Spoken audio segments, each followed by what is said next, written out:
Halo, jumpa lagi di Teknologi Budidaya Tanaman Buah.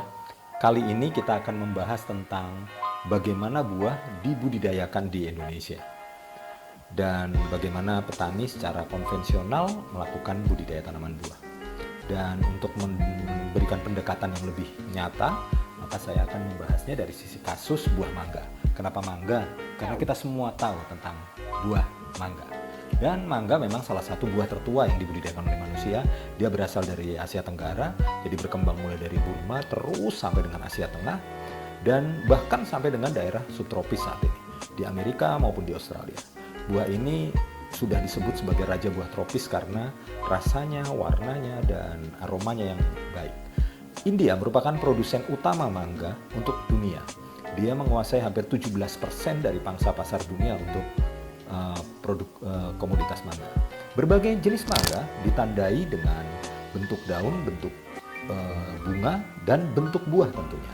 Tapi saya di sini mengkhususkan tentang bentuk daun, warna bunga, dan panjang bunga sebagai penciri mangga yang paling dominan pada saat mangga terutama di dalam fase vegetatif. Dan hari ini menunjukkan beraneka ragam jenis mangga. Sebagaimana adik-adik ketahui, Indonesia merupakan wilayah yang sangat luas. Kami pernah melakukan survei di sebuah kabupaten di Jawa Timur, salah satu sentra produksi tanaman mangga di Probolinggo.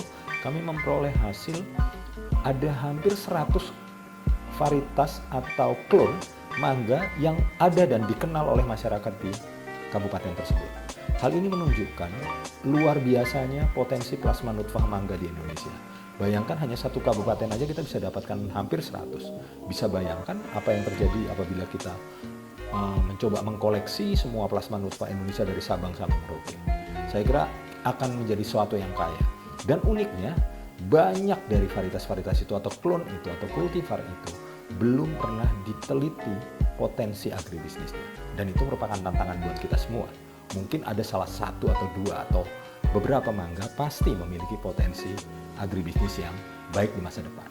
Adik-adik, morfologi buah tanaman mangga ditandai sebagai buah pohon, sebagai tanaman pohon yang merupakan tanaman tahunan. Bisa tumbuh tinggi hingga sampai dengan 30 meter dan kanopinya bisa sampai berdiameter 38 meter. Itu artinya kalau kita memiliki kanopi sebesar ini, maka jarak tanamnya bisa sampai 30 meter per tanaman. Dan ini memang ada.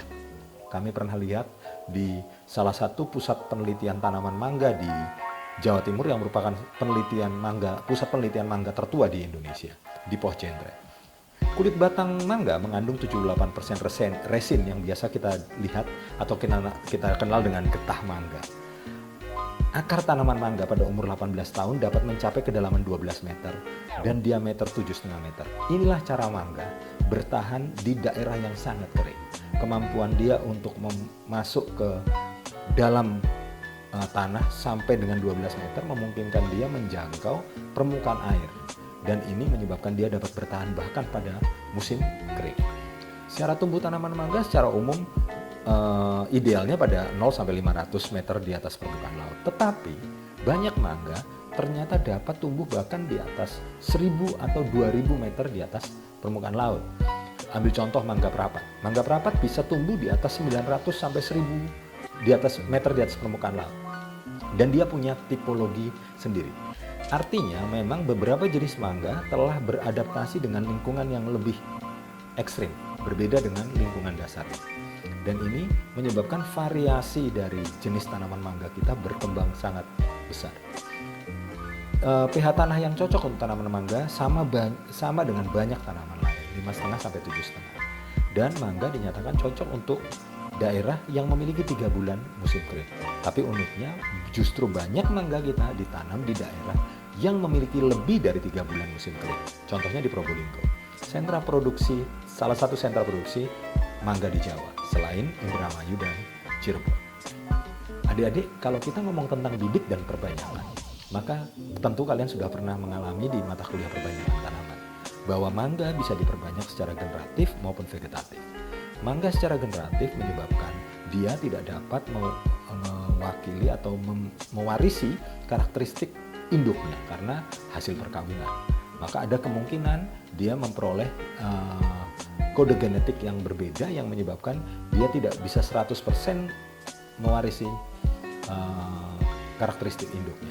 Tetapi ada cara lain untuk dapat memperbanyak mangga dengan mereplikasi karakteristik induknya, yaitu dengan cara vegetatif. Dua cara vegetatif yang paling lazim digunakan untuk budidaya mangga adalah cangkok dan sambung atau grafting.